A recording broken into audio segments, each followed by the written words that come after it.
এইটো দেখোন বন্ধু ইমান দুখমনাৰে ইয়াত কি কৰি আছে ই ঐ বন্ধু ইমান দুখমনাৰে কিয় ইয়াত বহি আছ বন্ধু নাই এনেই বহি আছো অলপ নাই তোৰ কিবা হৈছে কচোন ক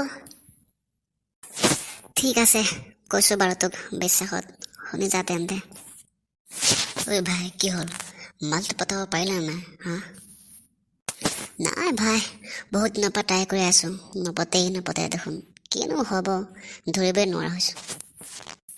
হয় নেকি সেইটো সমস্যা ভয় নকৰিবা এই ভাই থকালৈকে বাৰু তই চালিয়া বেজৰ নাম শুনিছনে কোন চালিয়া ঠিক আছে অতি সোনকালে চিনাকি কৰি দিম আৰু তোৰ মালো পুতিব কিন্তু কেনেকৈ চালিয়া বেজৰ যিটো তাবিজ নহয় ছেকেণ্ডৰ ভিতৰত তোৰ মাল চুচুৰি আহিব তোৰ ওচৰলৈ কিন্তু তাৰ বাবে তই অলপ খৰচ কৰিব লাগিব ঠিক আছে নো টেনশ্যন অ'কে কাইলৈ তেন্তে তোক মই চালিয়া বেজৰ ওচৰলৈ নি আছো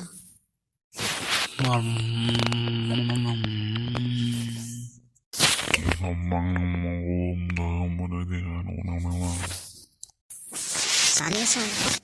এই ল'ৰাজন বহুত আশালৈ আপোনাৰ ওচৰলৈ আহিছে কি আশালৈ আহিছে মানে ছাৰ ই বহুত দিনৰ পৰা ছোৱালীজনী পতামকৈ পতাব পৰা নাই সেইবাবে ভাবিলোঁ আপোনাৰ ওচৰলৈকে লৈ আহোঁ ভাল কৰিলা সঠিক স্থানলৈ লৈ আহিছা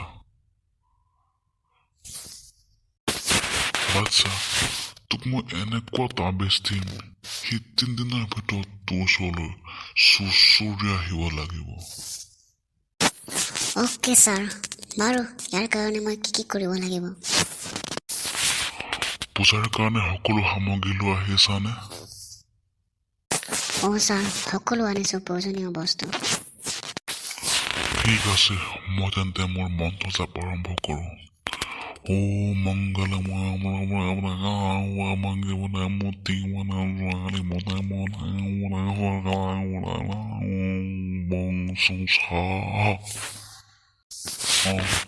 এইটো লোৱা তাবিজ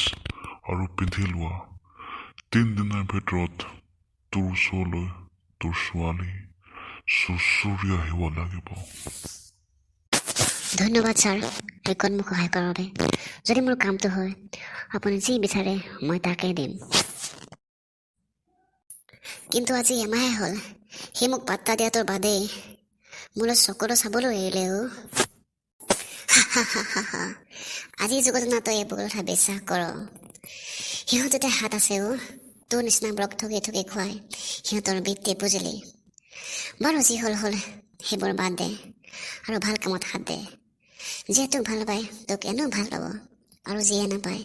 তই মৰি গ'লেও তোক ভাল নাপায় বুজিলি গতিকে আজিৰ পৰা সেইবোৰ বাদ দে